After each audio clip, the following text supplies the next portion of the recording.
por venir, por estar con nosotros en esta tarde, y seguro que va a ser un buen tiempo, porque está el Señor, siempre hay un buen tiempo, ¿verdad? Así es que vamos a presentar a un par de personas que son diputados de la Asamblea de Madrid que están con nosotros hoy, a los cuales les agradecemos que puedan estar aquí con nosotros. Gustavo Eustache, diputado del PP en la Asamblea de Madrid. Bueno, tenemos también otro diputado de la Asamblea de Madrid, José Antonio Fuster, que la verdad es que desde que le hemos conocido en la Asamblea de Madrid, pues estamos muy en contacto. Así es que nos alegramos. En pocos días el hombre ha tenido el favor de venir a vernos 3 veces ya. Esta es la tercera. Así es que muy agradecido, José Antonio, que puedas estar aquí. Tenemos representantes de Ferede, especialmente tenemos a Mariano Blázquez, que además él va a recibir hoy la medalla de honor del Consejo Evangélico por su labor todos estos años, ¿verdad?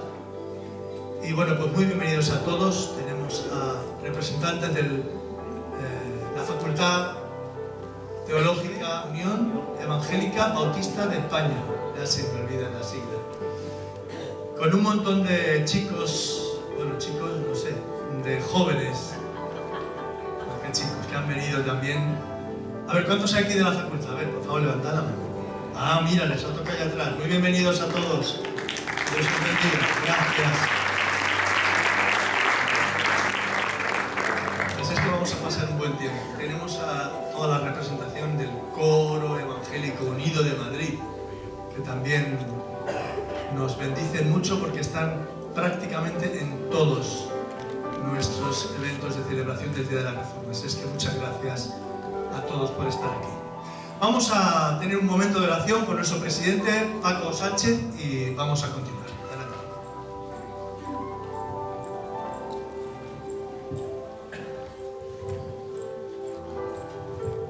¿Qué os parece si nos ponemos en pie y vamos a presentar este culto al Señor? Padre nuestro que estás en los cielos, cuán grande es tu nombre sobre toda la tierra. Señor, en esta tarde queremos entregar este culto, ponerlo en tus manos, entregártelo a ti. Es un culto para ti, Señor, es un culto en el que queremos adorarte, darte la gloria y la honra que tú te mereces. Y pedimos que tú tomes el control por medio de tu Santo Espíritu de todo lo que se va a hacer aquí, lo que se va a decir. Gracias por cada uno de los asistentes y por aquellos que no han podido venir. Bendice la vida de cada uno de nosotros en el nombre poderoso de Jesucristo. Amén. Amén. Amén. Pues según reza el programa, vamos a tener un ratito de alabanza. Vamos a cantar al Señor, darle la gloria con un par de canciones que nos van a dirigir el equipo de alabanza de aquí, de la iglesia Casa Shalom. Que por cierto, os damos las gracias al pastor y a toda la iglesia por cedernos vuestras instalaciones para este día.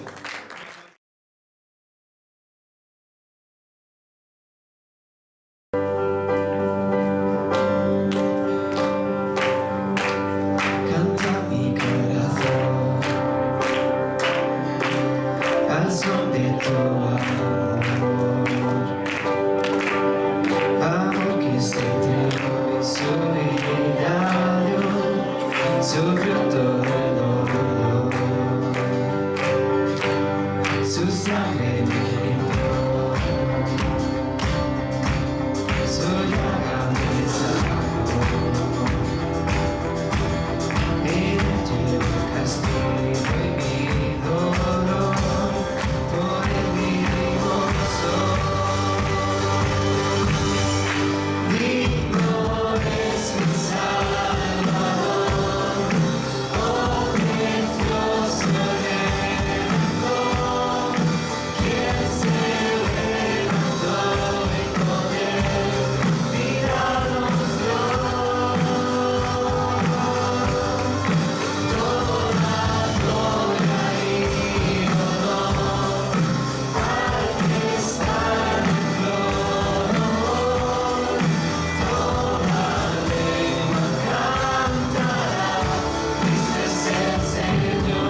pedir a Gustavo Eustache que suba y nos dirija unas palabras.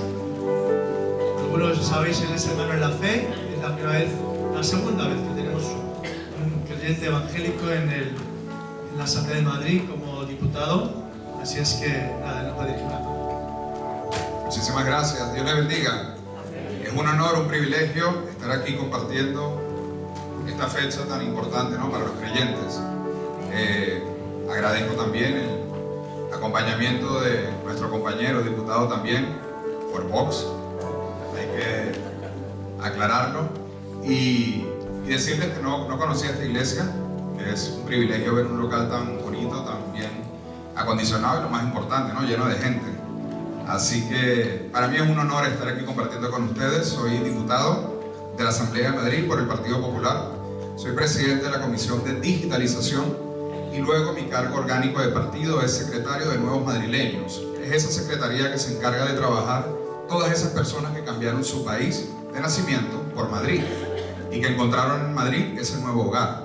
Entonces, son personas que llevan ya más de 2 décadas entre nosotros, son madrileños, ya casi que de segunda y tercera generación en muchos casos, pero que no terminan de sentirse de aquí, no terminan de encontrar esa parte de la integración. Entonces, bueno, es lo que estamos trabajando y fomentando. Un breve resumen: yo nací en Venezuela, soy hijo de españoles que tuvieron que emigrar allí. Estudié en un colegio católico, vengo de familia protestante y tengo carta de judeidad. Algo más me falta, pero como digo siempre, soy cristiano sin denominación, libre, el cristiano que cree realmente que nuestro Mesías dio su vida por nosotros y que nosotros le estamos esperando. Así que por mi parte, agradecerles de verdad esta invitación, es un privilegio estar aquí, y lo más importante, recordar cómo fue el impacto del Espíritu Santo en la vida de Martín Lutero, que le pudo abrir los ojos, y hoy todos nosotros tenemos todo el aporte que Él nos ha dado. Yo soy una de las personas que veo el pueblo de Israel como un reloj profético, y no es casualidad lo que está pasando ni lo que estamos viviendo. Así que les invito a estar atentos. Escuchaba en estos días, ayer creo, anteayer, el presidente Netanyahu, que decía literalmente: la Biblia dice que hay tiempo para todo, y hay tiempo para la guerra, y hay tiempo para la paz, y ahora es el tiempo de la guerra. Esas palabras no son casualidad. Así que les pido de verdad que estemos atentos, y de verdad les agradezco la ocasión y que espero volver a verlos nuevamente. Muchas gracias.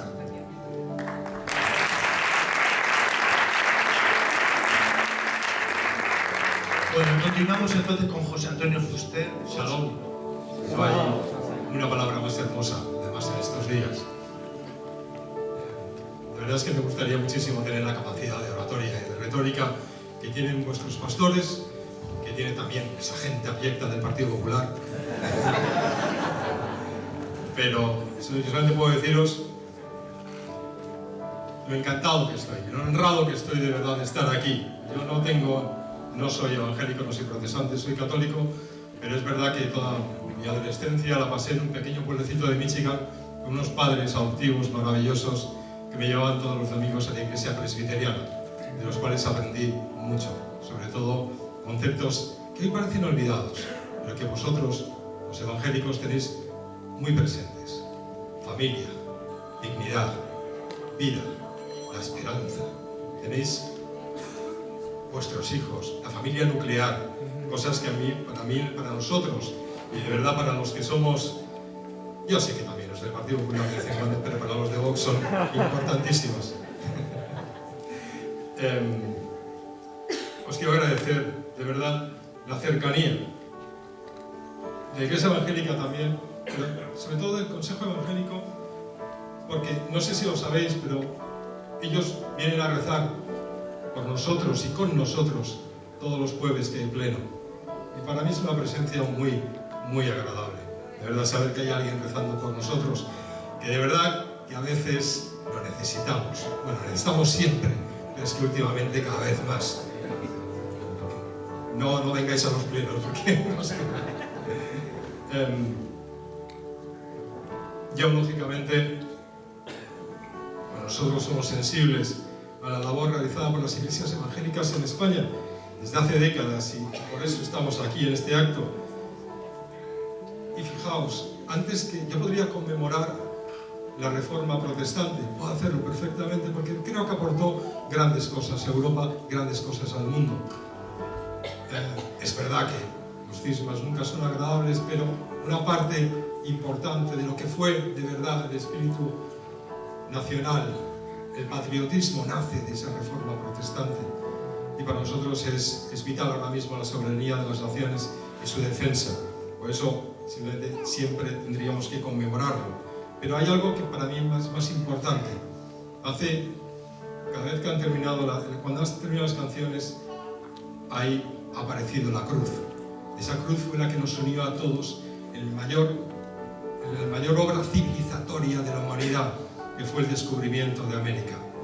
A partir de todos nosotros, en ese momento no había reforma, todos nosotros salimos con la cruz.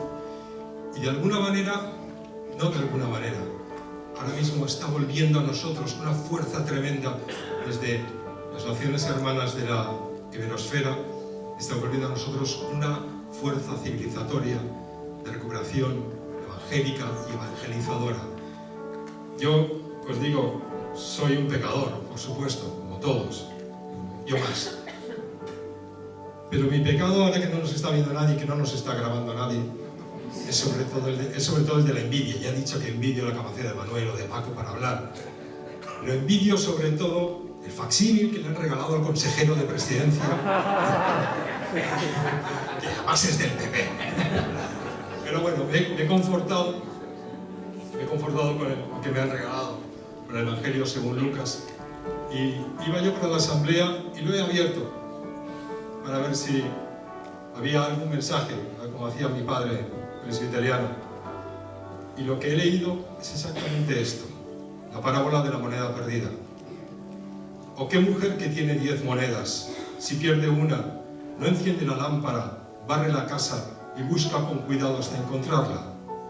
Y cuando la ha encontrado, reúne a sus amigas y vecinas y les dice: alegraos conmigo porque he encontrado la moneda que había perdido. Vosotros no sois la moneda, no sois la mujer, vosotros sois la lámpara. Vosotros sois los que ahora mismo, en un mundo relativista, en un mundo perdido, que hemos perdido mucho más que una moneda, que estamos perdiendo casi todas las monedas, sois la lámpara que tiene que ayudar a recuperarlas. Dios os bendiga y muchísimas gracias.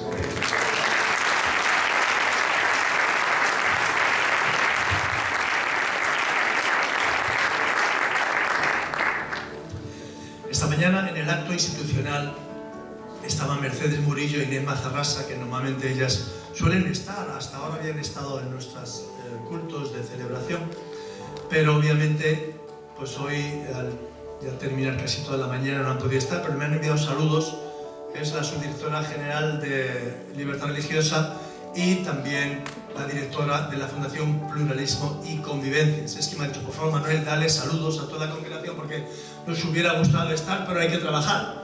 Entonces estaban ahí una parte de la mañana y tenían cosas que hacer y bueno, pues no han podido venir. Pero me han pedido que diera ese saludo y bueno, pues también hoy debería estar con nosotros la secretaria ejecutiva de la FEREDE, de nuestra Federación Nacional. Pero, pues fijaos por dónde hemos tenido el privilegio de tener un representante evangélico en esa recepción que están dando en el Palacio Real por causa del cumpleaños cura de la Constitución. Y ella ha sido invitada. De esos 150 privilegiados españoles está la representante del mundo evangélico aquí en España. Así es que no puede estar aquí, pero estamos agradecidos porque, bueno, pues de alguna manera el mundo evangélico, poquito a poquito, pues va haciéndose un lugar en nuestra nación. Pero tenemos una buena representación porque tenemos al secretario ejecutivo anterior y él nos va a dar también unas palabritas en nombre de FEREDE. Por favor, Mariana. Pues muchas gracias, la verdad es que es un privilegio tener allí. Yo también tengo envidia, me sentía muy contento cuando me invitaban a un acto de estos y había 2000. Digo, pues estamos entre los 2000, pero ahora está ella entre 150, así que muchísimo mejor. Hace poco me encontré a un evangélico en el avión y con Carolina y me dice: qué bien que ha habido un cambio y tenemos una cara más agradable.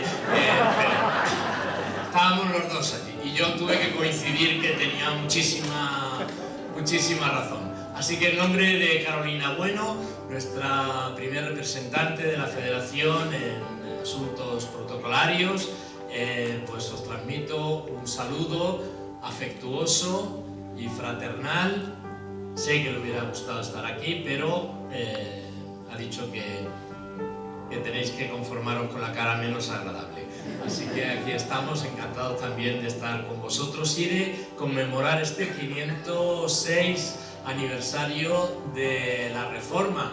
Cuando se eligió poner una fecha, se buscó esta de cuando Martín Lutero publicó sus 95 tesis sobre las indulgencias. Dicen que no las clavó, sino que las publicó allí. Una forma de abrir un debate público sobre una cuestión. Él no pretendió extinguirse, no pretendió nada, pretendió abrir un debate público sobre ese tema, si estaban las indulgencias o había otra situación. Martín Lutero, que había sido invitado como maestro de Biblia y estaba allí ocupando pues un monasterio, pues en medio de todo esto tuvo una experiencia, un proceso donde su fe y sus dudas cohesionaron en un punto.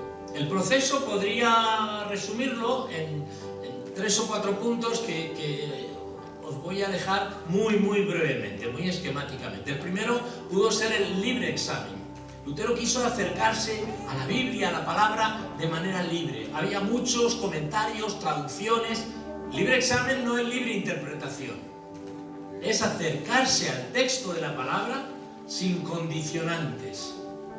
Otros han podido decir una cosa, pero él quería verlo por sí mismo y que la palabra le hablara. Entonces él entró ahí de manera libre al texto puro de lo que Dios nos había dejado. Y él buscó allí a Dios. Incluso aunque ya era maestro de escritura, seguía buscando. Y eso yo creo que es bueno para todos nosotros, que busquemos también. Así que primero tuvo ese libre examen. Ese libre examen, una de sus consecuencias fue libertad de conciencia. Si tú te acercas libremente, tu conciencia está libre también. No está condicionada con lo que otros han dicho o han expresado, sino que también es libre.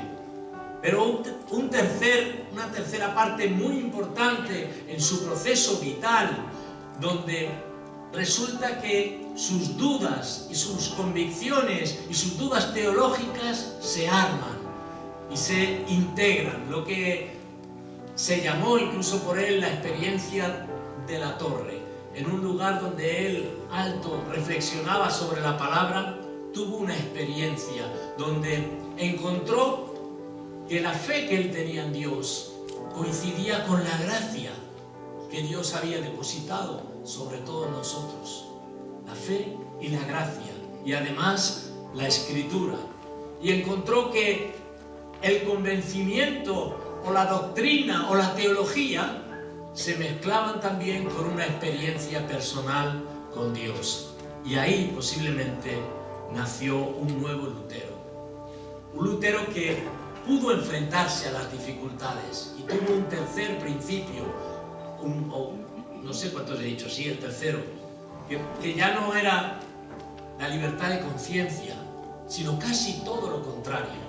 Cuando le mandaron comparecer en la dieta de Worms y le pidieron que renunciara a todo lo que estaba escrito en sus libros, el lleno de temor dijo: mostradme los errores y mostrádmelo con la palabra, y entonces yo rectificaré.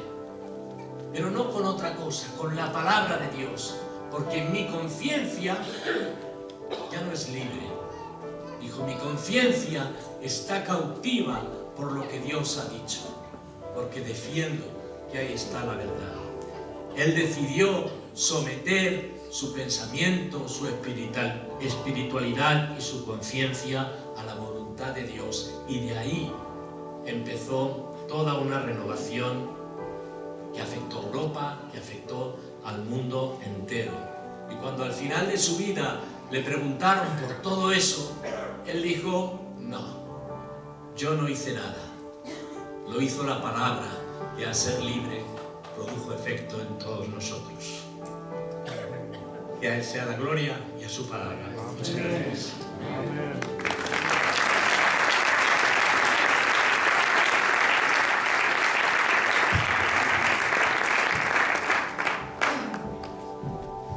Y en este día de la Reforma vamos a leer la palabra de Dios.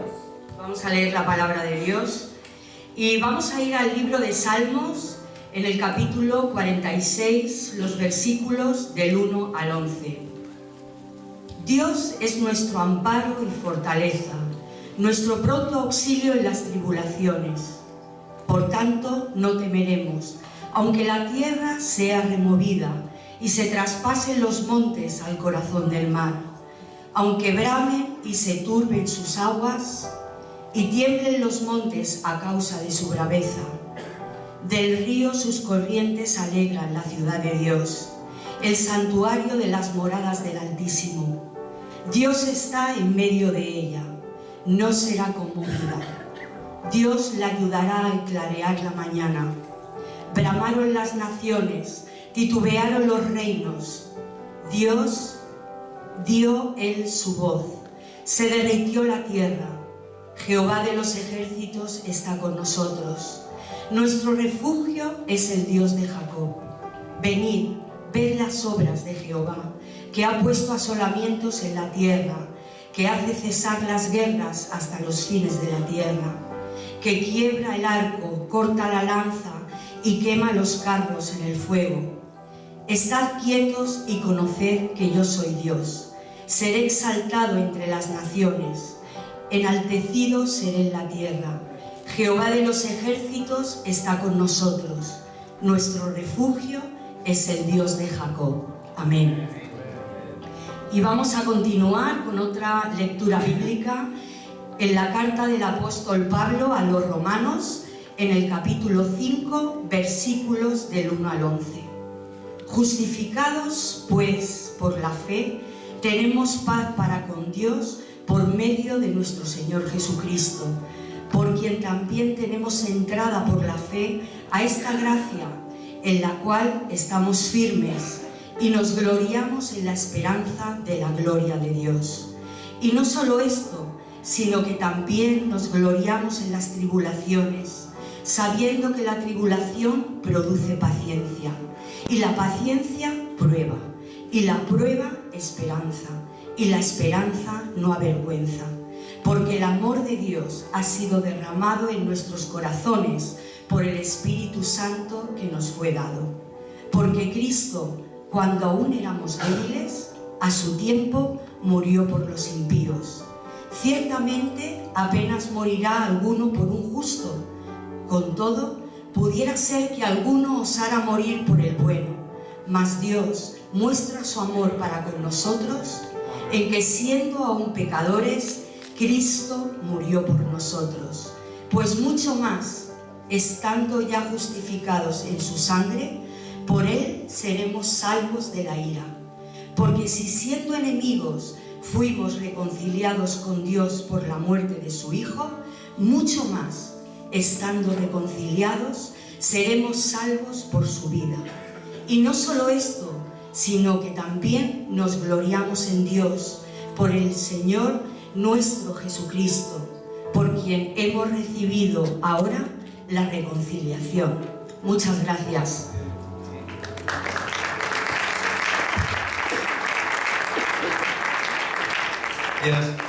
Gracias, Esther. Ella es la consejera de la mujer del Consejo Evangélico de Madrid y ahí está con sus actividades. Bueno, pues vamos a escuchar a Julio Díaz, el rector de la Universidad de la Facultad de Teología de las Iglesias Bautistas de Madrid. Llevo 3 años persiguiéndole para que venga a predicar, no creáis, pero ya lo hemos conseguido.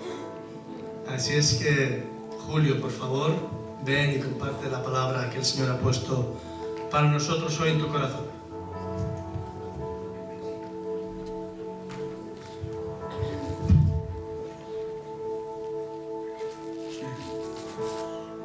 Buenas tardes, es para mí un gozo y un privilegio ocupar este atril en esta tarde, en esta celebración del Día de la Reforma que nos convoca en esta hermosa iglesia para recordar lo que ocurrió en el pasado, pero también para proyectarnos hacia lo que tenemos por delante, porque en definitiva la Reforma fue un nuevo impulso espiritual que sacudió Europa y, como bien se ha dicho, el mundo entero.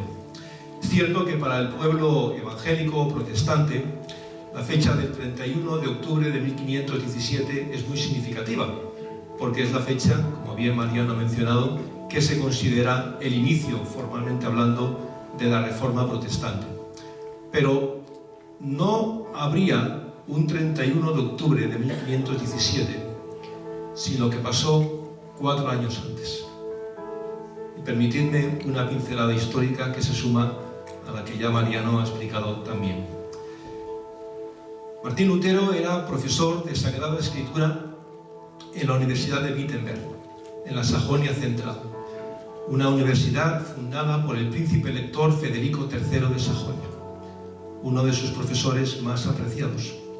Así que como profesor de Sagrada Escritura tenía la tarea tan importante de enseñar a sus alumnos acerca de la Biblia, un privilegio solamente reservado para unos pocos. La Biblia no estaba al alcance del pueblo, solamente estaba al alcance de aquellos que deberían dirigir al pueblo desde la práctica religiosa.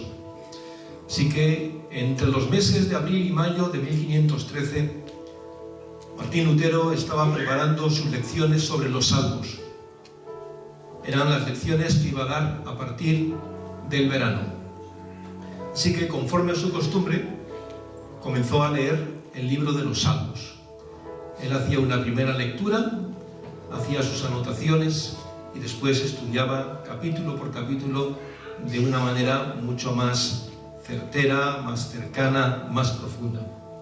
Es así cuando, leyendo los Salmos, llegó al Salmo 31, versículo 1, y leyó así: En ti, oh Señor, he confiado. No sea yo confundido jamás. Líbrame en tu justicia. Y pensó: ¿líbrame en tu justicia? No, la Biblia no nos habla de justicia, nos habla del juicio de Dios, nos habla de la ira de Dios. Él había recibido la educación escolástica propia de la época, por lo tanto, él no conocía un Dios de justicia, conocía un Dios de juicio. Pero esta breve frase llamó su atención y decidió buscar otras palabras en la Biblia que hablasen de la justicia de Dios.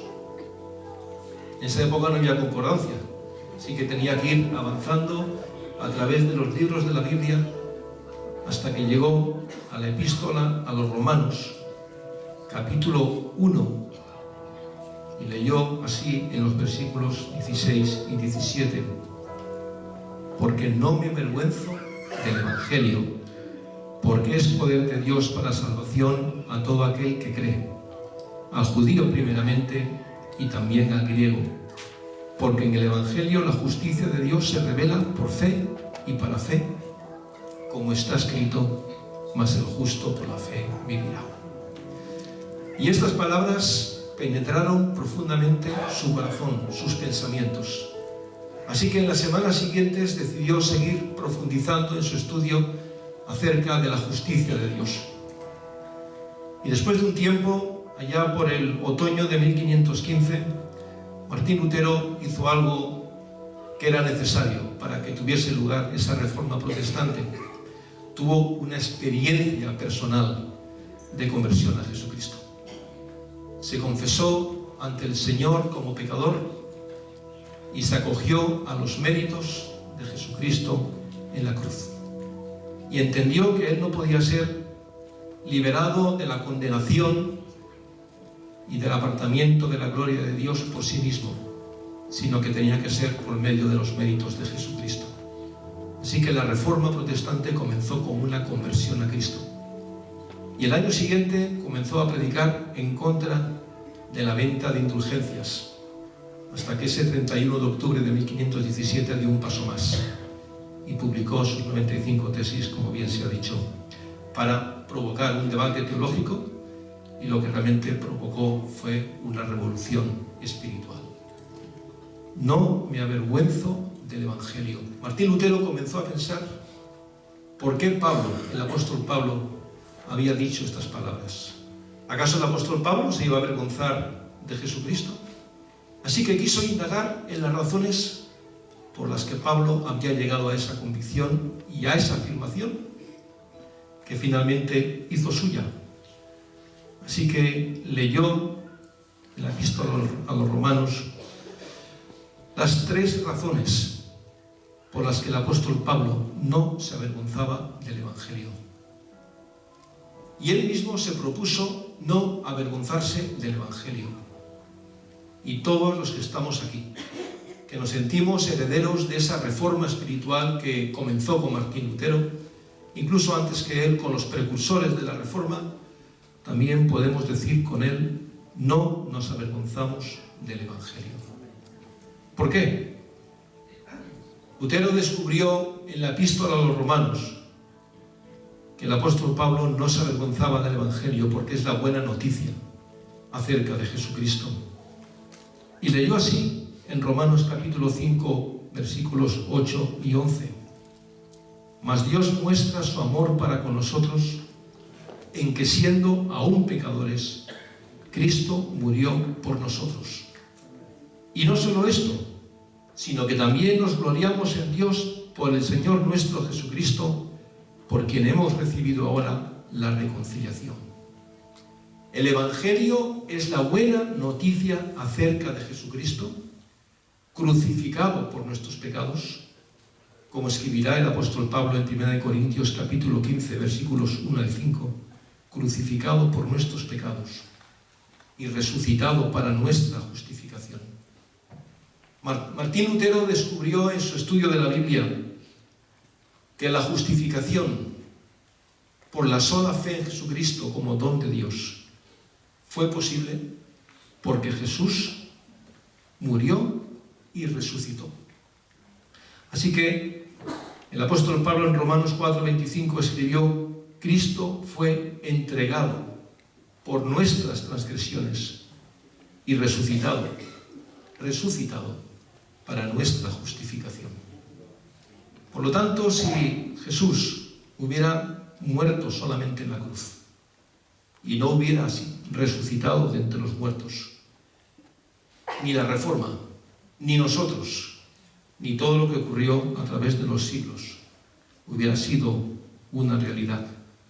Por eso el apóstol Pablo puede declarar que si Cristo no resucitó, vana es entonces nuestra predicación y vana es también vuestra fe, nuestra fe. Pero Jesucristo fue crucificado por nuestras transgresiones y resucitado para nuestra justificación. Por lo tanto, Martín Lutero encontró ahí la primera de las claves. No me avergüenzo del Evangelio, porque me habla de Jesucristo muerto y resucitado para mi salvación. Pero por otra parte, había otro motivo por el cual el apóstol Pablo no estaba dispuesto a avergonzarse de Cristo. Si leemos en Gálatas capítulo 2, versículo 20, leemos así: con Cristo estoy juntamente crucificado, y ya no vivo yo, mas vive Cristo en mí. Y lo que ahora vivo en la carne, lo vivo en la fe del Hijo de Dios. Y aquí tenemos la declaración: el cual me amó y se entregó a sí mismo por mí. Y el apóstol Pablo pensó hace 2000 años: ¿cómo voy a avergonzarme de Cristo? Si siendo yo como era, me amó y se entregó a sí mismo por mí. Y hace 506 años Martín Lutero pensó: ¿cómo voy a avergonzarme de Cristo? Si siendo yo quien soy, me amó y se entregó a sí mismo por mí. Y el apóstol Pablo no podía evitar pensar en otros que efectivamente sí se avergonzaron de Cristo. Y en sus epístolas menciona algunos nombres, personas con las que sus caminos se cruzaron. Los recuerda, pero él dice: no me voy a avergonzar de Cristo, porque me amó y se entregó a sí mismo por mí. El apóstol Pablo también nos dice que no me avergüenzo del Evangelio porque es poder de Dios para salvación. Es poder de Dios para salvación. El apóstol Pablo, judío de judíos, fariseo, maestro de la ley, descubrió que no podía ser salvo por el cumplimiento de las obras de la ley. Así que cuando escribió la epístola a los Romanos en el capítulo 3, versículo 20, dice: por las obras de la ley ningún ser humano será justificado delante de Dios. Para llegar a esta convicción se produjo todo un peregrinaje espiritual. Pero así como el apóstol Pablo cayó rendido ante Cristo, también Martín Lutero pasó por la misma experiencia y tuvo que descubrir en su relación con Dios que él no podía ser salvo de sus pecados, algo que anhelaba tan profundamente, mediante el cumplimiento de leyes, normas y mandamientos, sino que la salvación era un don de Dios, un regalo de la gracia de Dios que se obtiene mediante la fe y sola fe en Jesucristo. Por eso en Efesios capítulo 2, versículos 8 y 9, el apóstol Pablo proclama que por gracia somos salvos por medio de la fe. Y esto no es de nosotros, sino es don de Dios, para que nadie se gloríe. Don de Dios, para que nadie se gloríe. Por lo tanto, el Evangelio es poder de Dios para salvación, porque cuando el Evangelio, que es Jesucristo, es proclamado, algo ocurre. Cuando el Evangelio se proclama, algo ocurre, porque el Evangelio es la buena noticia acerca de Jesucristo. Y lo que ocurre es el poder de Dios obrando para salvación. Cuando Cristo es proclamado, el Espíritu Santo nos convence de justicia, de juicio y de pecado. Y es solo el mensaje del Evangelio el que puede apelar a nuestras conciencias y corazones. No son los discursos filosóficos, es el Evangelio donde el Espíritu Santo puede contristarnos y convencernos de que somos pecadores y estamos destituidos de la gloria de Dios.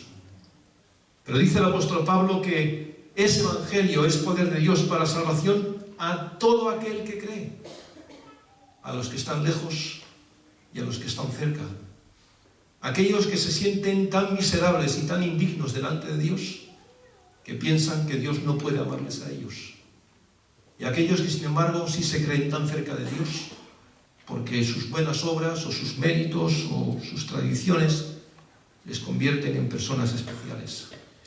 Para unos y para otros es el Evangelio, para los lejanos y para los cercanos, y nada mejor para expresar esto que la parábola de Jesús acerca del fariseo y el publicano que encontramos en el Evangelio según San Lucas, capítulo 18, 9 al 14, recordando cómo dos hombres entraron al templo. Uno era fariseo y otro era publicano. Uno era uno de los doctores de la ley y otro era un miserable recaudador de impuestos. No porque fuese recaudador, sino porque servía al imperio romano. Así que ambas personas entraron al templo para adorar a Dios. Y uno delante del altar le decía a Dios cuán bueno era. Señor, tú sabes todo lo que he hecho por ti. ¿Quién soy? Toda mi genealogía, toda mi trayectoria. Mientras aquel pobre publicano, en un rincón donde nadie le vendía, nadie le veía, solamente podía decir: Señor, sé propicio a mí, que soy un hombre pecador. ¿Qué dice el Señor acerca de esto? Que de aquellos dos, solo uno salió justificado del templo, y ese uno fue el publicano. Así que el Evangelio es para todos nosotros, cualesquiera que sea nuestra condición. Cuán perdidos o cuán miserables nos sintamos, el amor de Dios nos alcanza.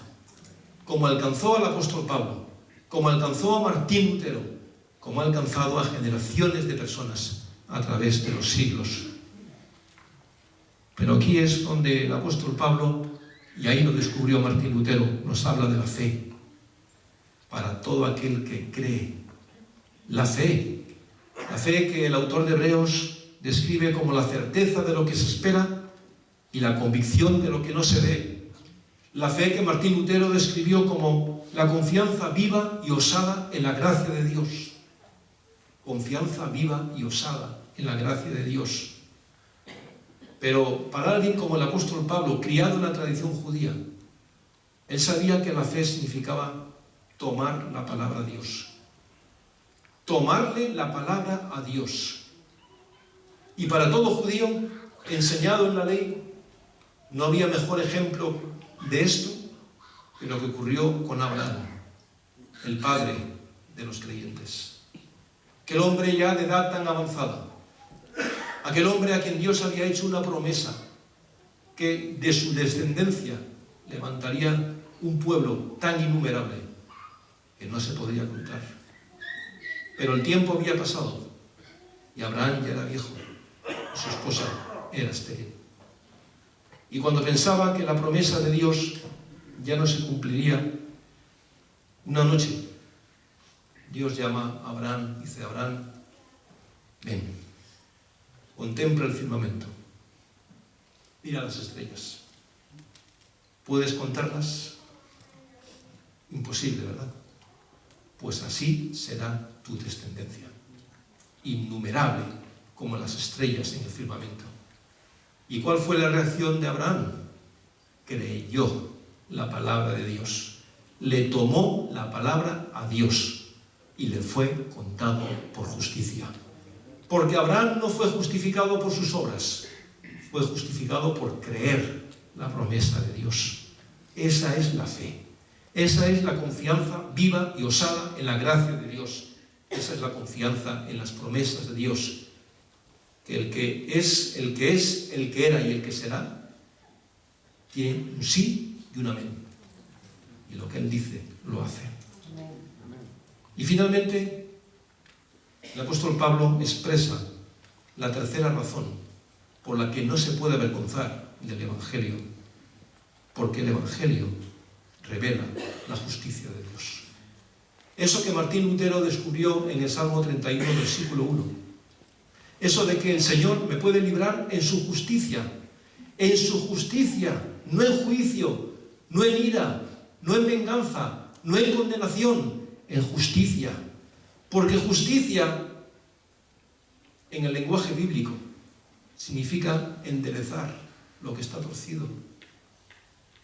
Y eso es lo que Dios ha hecho con cada uno de nosotros.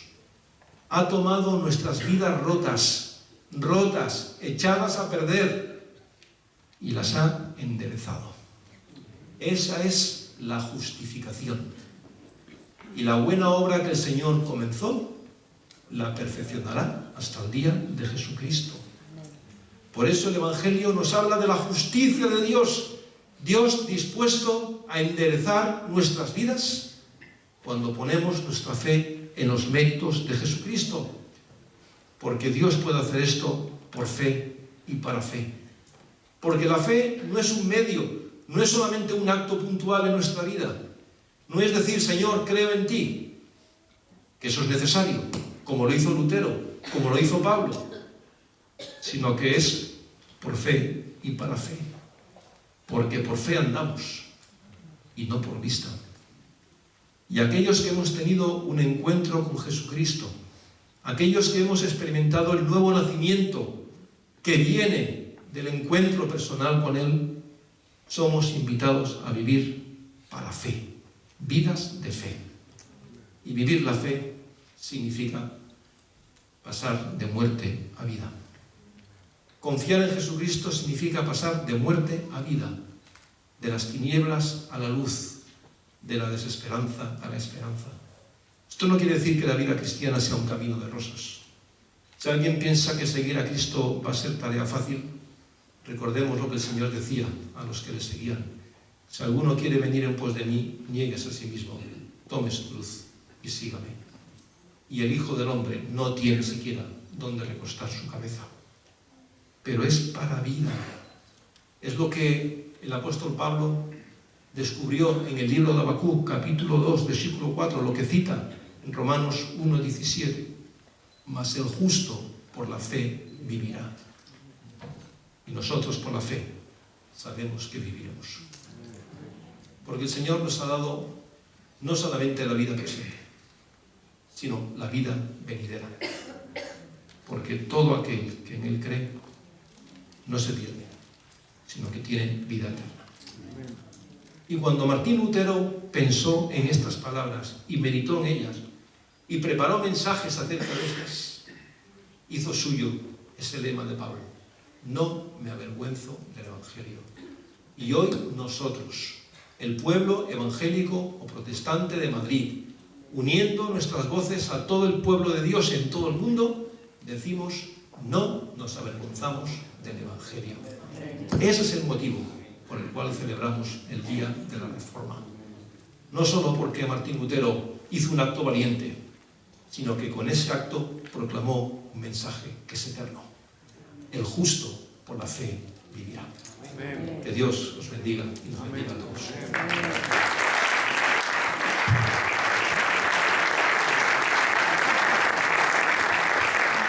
El coro unido de Madrid que salga y que nos cante un par de canciones y en las...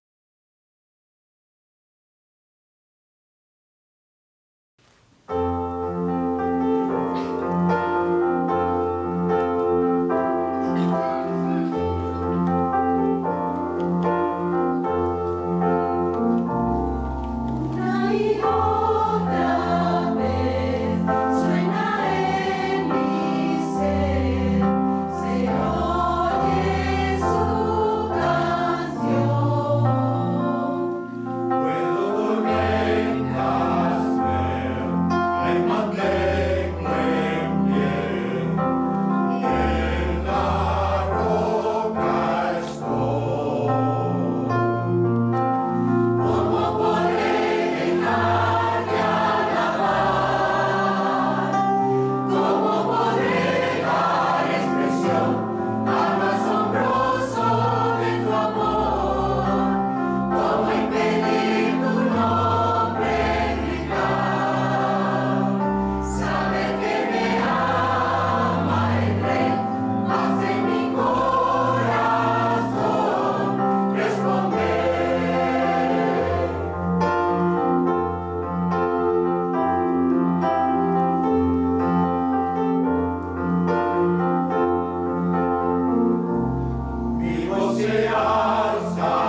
estamos terminando.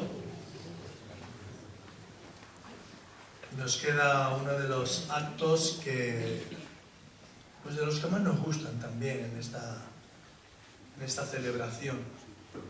Y es esa entrega de medallas del Consejo Evangélico de Madrid a aquellas personas o entidades que por su trayectoria normalmente siempre esperamos a que pasen pues más de 25 años ya sirviendo al Señor, a la comunidad cristiana y no cristiana aquí en nuestra comunidad. Entonces hoy tenemos el honor de dar esta entrega de medallas a Mariano Blázquez de Ferede. Y entonces creo que Jorge Fernández, que él es el responsable de comunicación de Ferede, él va a leer una reseña de quién es Mariano, para los que solo sepáis de él que ha sido secretario ejecutivo, pero hay mucho detrás de este hombre. También tengo que aclarar que esta palabra que voy a leer, hay una... no me pertenecen, las ha juntado pues un compañero, un amigo común de Mariano y mío y de muchos de vosotros, que es Manuel García Lafuente, y él me ha pedido que yo las lea, ¿vale? Lo digo más que nada porque hay unas palabras que a lo mejor pueden estar acertadas, entonces las suscribo, otras pueden estar erradas, esas no me hago cargo, pero sobre todo porque hay unas palabras personales al final de Manuel, ¿vale? Entonces, procedo. Mariano Blázquez Burgo, en adelante, Mariano, se licenció en Derecho por la Universidad Autónoma de Madrid en 1981 y en 1982 obtuvo una diplomatura superior en Criminología por el Instituto de Criminología de la Universidad Complutense de Madrid en 1982. Esto a mí siempre me ha llamado la atención. Porque cuando los hermanos hace casi 30 años buscaron a alguien para defender los intereses de las iglesias evangélicas en España, Dios proveyó un criminólogo. Cada uno saque su propia conclusión. Ha sido abogado en ejercicio hasta enero de 1994 y vocal de la Junta Nacional y responsable del Departamento Jurídico de la Federación de Iglesias Evangélicas Independientes de España, la FIEIDE, hasta 1995. Ejerció la profesión de abogado durante 10 años en un despacho con otros 2 compañeros de la universidad. Mariano procede de una familia católica tradicional y fue educado en un colegio de los salesianos. A los 15 años tuvo una experiencia espiritual que marcó su vida y desde entonces Dios es para él mucho más que un concepto, es un amigo grande y cercano para todos los momentos de la vida, los alegres y muy especialmente en los tiempos de angustia y de necesidad. A partir de esa experiencia en su juventud, poco a poco fue creciendo en él el deseo de dedicarse más al ministerio cristiano. No solo en su iglesia local, la Iglesia Evangélica Cristo Vive, aquella a la que se unió a los 15 años, sino también en actividades de servicio común a las iglesias evangélicas. Su ilusión era encontrar un puente entre su formación y profesión de abogado y las iglesias evangélicas, de modo que una cosa ayudara a la otra. Fruto de esa inquietud, colaboró en iniciativas y eventos de unión de jóvenes evangélicos en Madrid, fue elegido también integrante de la Junta Nacional de la Federación de Iglesias Evangélicas Independientes de España, la FIEDE, en la que participó durante 6 años encargándose especialmente del área jurídica. Fundó la primera Asociación Evangélica del Derecho. Montó una empresa de servicios con la finalidad de dedicar más tiempo a diversas actividades eclesiales, llegando a organizar unas jornadas de ámbito estatal, los evangélicos y la vida, en la que se afrontaron importantes temas de bioética. Trabajó en la constitución del Consejo Evangélico de Madrid, el CEM, elaborando sus estatutos por mandato del entonces presidente de la Asociación de Ministros del Evangelio de la Comunidad de Madrid, AMECAM, que era José Pablo Sánchez. Con todo, el deseo de dedicar más tiempo a su vocación pastoral y ministerial fue creciendo y afirmándose en conversaciones con otros hermanos creyentes y con su esposa Vicky. Finalmente, la oportunidad le llegó en 1993 cuando se inició un proceso para la jubilación del secretario ejecutivo de FEREDE, don José Cardona Gregory. Comenzó entonces la búsqueda de una persona para sucederle, alguien propuso el nombre de un joven abogado evangélico, Mariano, y tras un proceso de varios meses fue finalmente elegido. Así, en junio de 1994 empezó su trabajo a prueba junto a José Cardona como secretario ejecutivo de la FEREDE. Mariano dejó de ser empresario, cerró su actividad de abogado para dedicarse inicialmente a medio tiempo a la tarea de representar a los evangélicos ante el Estado y a vehicular sus pretensiones, las pretensiones de las iglesias evangélicas, ante el gobierno de turno. El otro medio tiempo lo ocupó durante este año de prueba a pastorear interinamente su iglesia local. En 1996 fue ordenado al ministerio cristiano. Desde 1994 y hasta 2022, durante algo más de 28 años ejerció como secretario ejecutivo y representante legal de la FEREDE, ocupándose de la representación del conjunto de las iglesias evangélicas y protestantes en sus relaciones con el Estado. Como secretario ejecutivo, asesoró sobre la estructura legal de las iglesias y entidades evangélicas, dando conferencias sobre esta materia y sobre la aplicación de la libertad religiosa en España. Desde esta responsabilidad, fue miembro también de la Comisión Asesora de Libertad Religiosa, un órgano consultivo del Estado, y de su comisión permanente desde noviembre de 1996, organismo que asesora a los gobiernos en las leyes y normas que puedan afectar a la libertad religiosa. Esta labor de interlocución con el Estado en representación de FEREDE no solo ha sido de gran beneficio para las iglesias, los consejos evangélicos y otras instituciones evangélicas, sino que ha trascendido nuestro ámbito y ha contribuido al desarrollo general de la libertad religiosa en España. Así lo reconocía, en nombre del Gobierno de España, el ministro de la Presidencia, Félix Bolaños, en una carta dirigida a Mariano personalmente en marzo de 2022. Con estas palabras: queremos agradecer tu magnífico trabajo a lo largo de 28 años que has estado al frente de tal responsabilidad y reconocer tu contribución a la mejora de la situación de la comunidad evangélica española y en general al desarrollo de la libertad religiosa en España.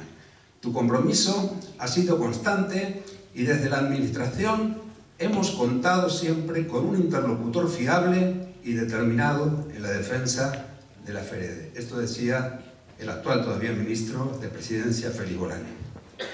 Desde 2022, Mariano desempeña las funciones de consejero de enseñanza religiosa evangélica, organismo integrado en la Federación y especializado en la formación evangélica en el ámbito de la escuela pública y de aspectos de formación teológica. Se ocupa también de sus relaciones con la administración escolar y específicamente con el Ministerio de Educación. Esta responsabilidad también la desempeñó en algunos periodos mientras ejerció como secretario ejecutivo.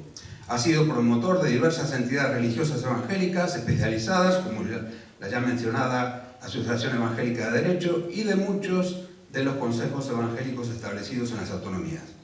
Es miembro de la Junta Directiva de la Alianza Evangélica Latina, la AEL, entidad que aglutina las alianzas y federaciones evangélicas de 23 países de América Latina y España, y que representan a las iglesias ante sus respectivos estados en asuntos de interés común y de libertad religiosa.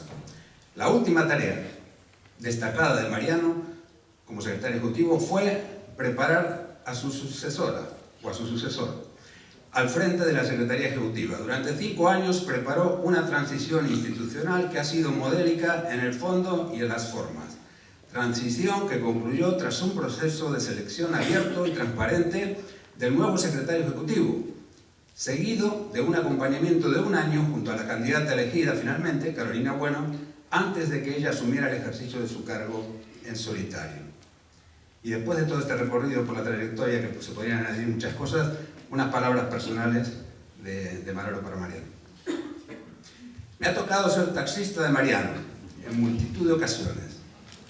Viajes que hemos hecho a lo largo y ancho de España, en los que hemos podido hablar de muchas cosas.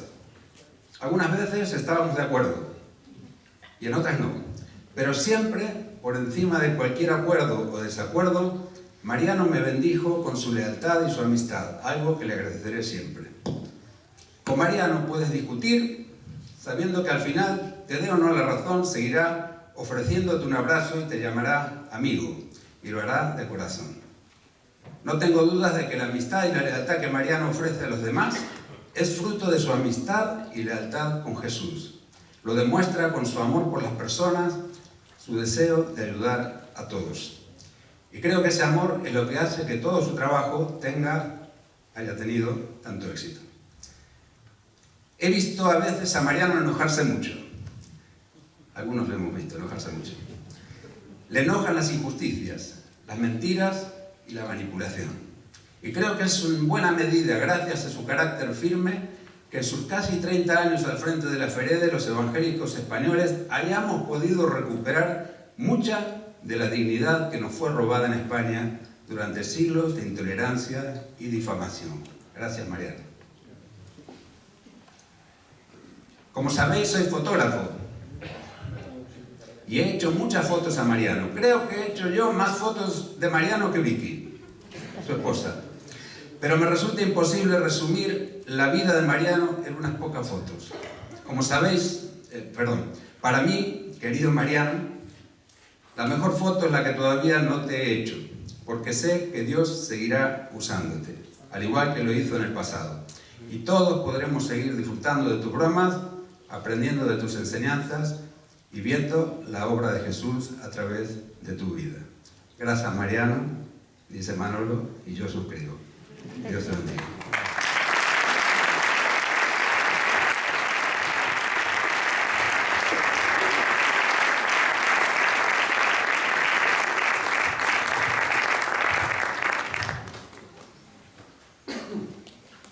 Mariano Blázquez, el Consejo Evangélico de Madrid, en su asamblea ordinaria celebrada el 14 de marzo del 2023, acordó por unanimidad conceder la medalla de honor a Mariano Blázquez Burgo en reconocimiento y gratitud a su entrega durante una larga trayectoria en el servicio al pueblo evangélico y a la comunidad en general, dado en Madrid el 31 de octubre del año 2023.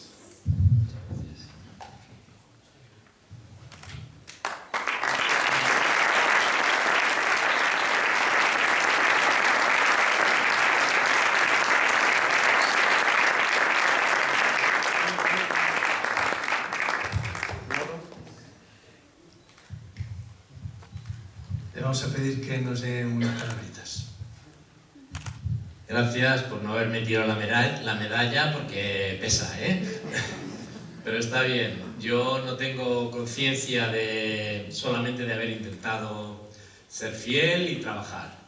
Pero hay una cosa que siempre he procurado, como no soy de los más listos ni de los más... no sé, soy conocedor de muchas de mis carencias.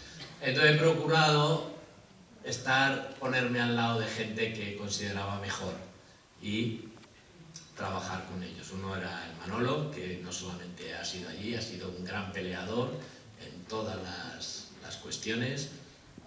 Para la parte de las noticias, pues al principio estaba Pedro y ahora está nuestro lector Jorge y otros que siempre he considerado mejores y mayores, un equipo, la propia Carolina allí en FEREDE, que ha trabajado fuerte, y estos son los que de verdad han avanzado la tarea. A mí me ha tocado llevarme los laureles un poco, y ahora le toca a Carolina, pero de lo cual estoy muy agradecido. Pero lo que yo he hecho es una tarea colectiva, donde he tratado de servir. Y... gracias a mi mujer que me ha tolerado todos los viajes. No sé si estaba contenta que me fuera, pero los ha tolerado. Así que me ha apoyado en todo esto y gracias a todos vosotros.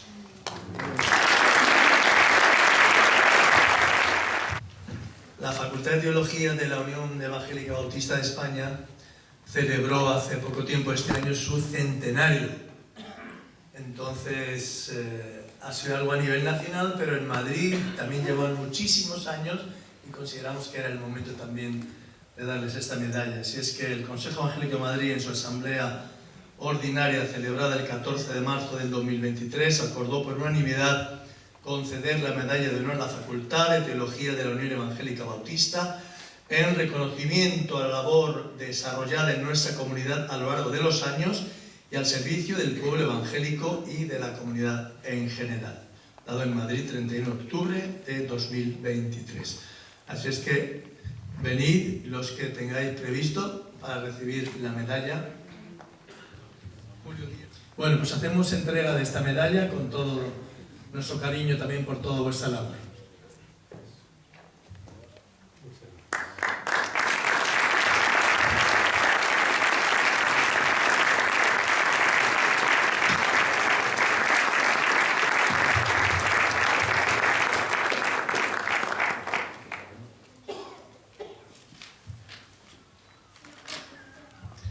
Perdonadme que lo traiga por escrito, pero así nos ajustamos a las palabras. La verdad es que es un gran honor poder estar aquí en esta tarde y poder compartir estos momentos con todos vosotros.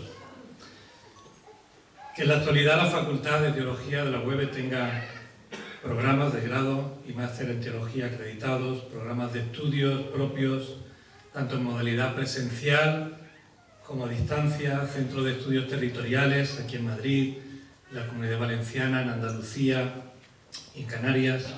Es fruto de la visión y del compromiso de miles de personas que han luchado directa e indirectamente por capacitar a los hombres y mujeres que Dios ha llamado. La Alianza Bautista Mundial, la Federación Bautista Europea y otras tantas convenciones bautistas, especialmente de Estados Unidos y de Suecia, nuestra propia Unión de Iglesias Bautistas de España. Gracias a Dios por todos ellos, porque si no, nunca se habría cumplido que hoy estuviéramos aquí, ¿verdad? Desde la fundación, el 1 de noviembre de 1922, como Instituto Teológico Bautista Español en Barcelona, el ánimo de continuar adelante a pesar de la Guerra Civil Española y la Segunda Guerra Mundial, y retomar la actividad en 1948 como Seminario Teológico Bautista Español, con el ánimo de elevar el nivel cultural y teológico de los pastores. El traslado a Madrid para el curso 71-72 y la inauguración de las actuales instalaciones en Alcobendas en el año 76. Aceptar a estudiantes de todas las denominaciones a partir de 1997 ya como Seminario Teológico UEB, o obtener junto al resto de facultades, ¿verdad?, la acreditación en 2011 del reconocimiento civil a los títulos de teología, ya como Facultad de Teología UEB. Todos estos son hitos que podemos mencionar, entre otros, en nuestra historia, que marcan el recorrido de la institución, pero que sobre todo, y mucho más, son muestras de la fidelidad y de la misericordia de Dios para con el pueblo en España. Aunque nuestro mayor galardón y servicio, creo que todos lo recibiremos en otro lugar y en otro momento, ¿verdad?, más adelante, pero el Consejo Evangélico de Madrid, que haya decidido entregar y reconocer la trayectoria de la Facultad de Teología UEB por cumplir esos 100 años de existencia, es algo de los que todos los que estamos aquí podemos alegrarnos, porque reconocer esta tarea junto con la de las otras facultades es, en estos tiempos de pospandemia, que algunos estudiosos han catalogado y definido como sociedad del suicidio intelectual o la sociedad del sentimiento, es reconocer que los siervos de Dios debemos ser referentes espirituales comprometidos con la responsabilidad de que nuestra fe y práctica, como Julio ha compartido, esté firmemente arraigada en la palabra de Dios, en continua dependencia y relación con el Espíritu Santo, convencidos de la pertinencia del mensaje transformador del Evangelio para cada persona, familia e iglesia, regando nuestras ciudades y nuestra sociedad con el incomparable amor de Dios. Deseamos que la Facultad de Teología UEB siga bendiciendo y enriqueciendo de esa manera a Madrid y también desde Madrid a toda España. En nombre del Consejo Ejecutivo de la Facultad y también de la Junta Directiva de la UEB, muchas gracias y que el Señor nos ayude.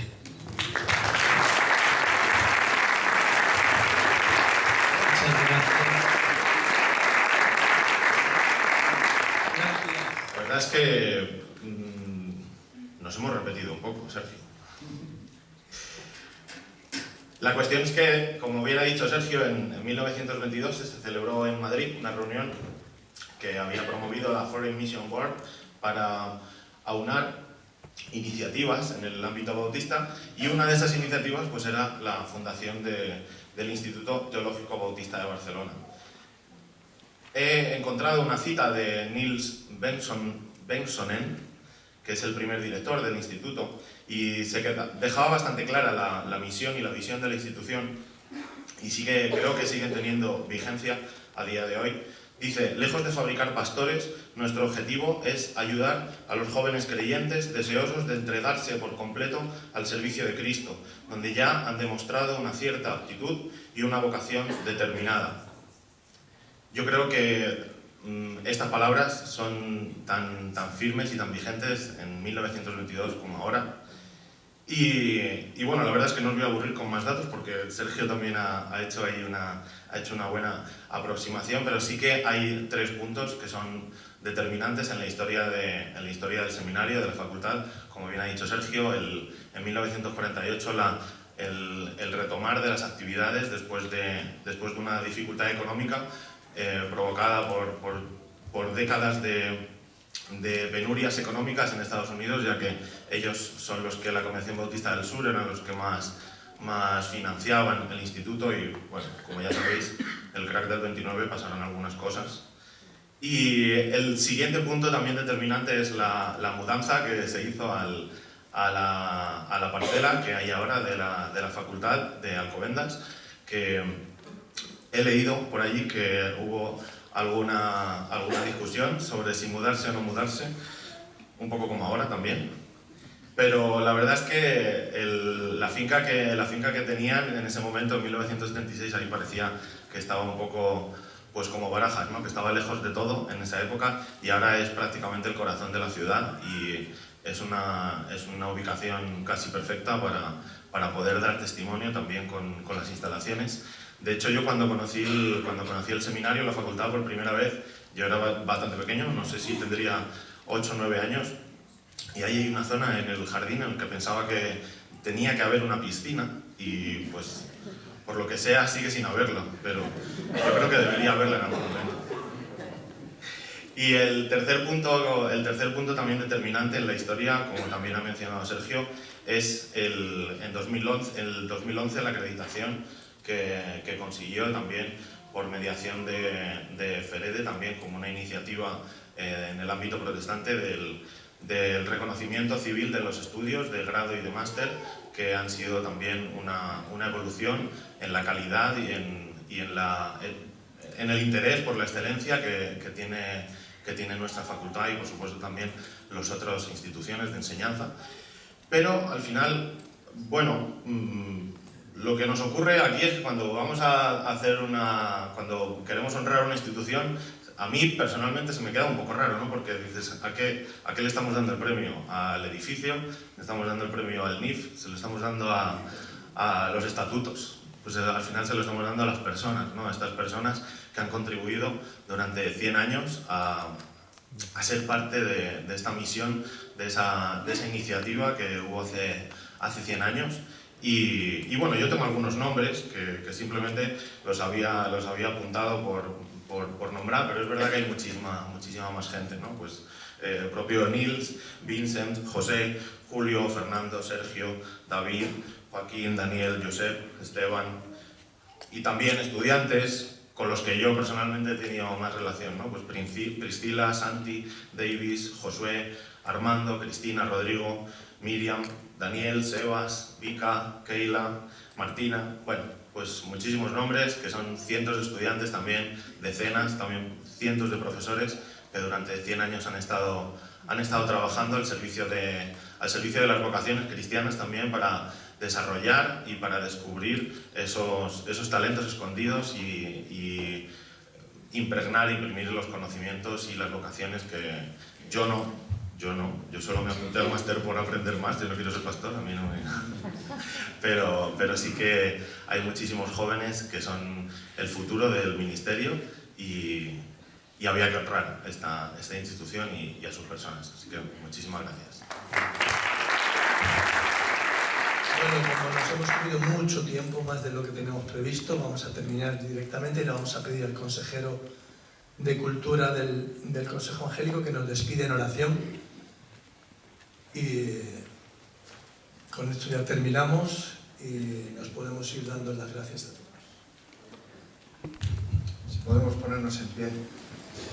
Padre nuestro que estás en los cielos, te damos las gracias por esta noche, por la conmemoración de este día, donde podemos recordar la vida de Lutero, pero también, una vez más, todas tus enseñanzas, Señor, los principios que has puesto en nuestra vida. Te doy gracias por cada persona que estamos hoy aquí, por cada familia. Te pedimos tu cuidado y tu bendición, como siempre lo has hecho, como lo estás haciendo y como lo harás. En el nombre de tu Hijo Jesucristo. Amén.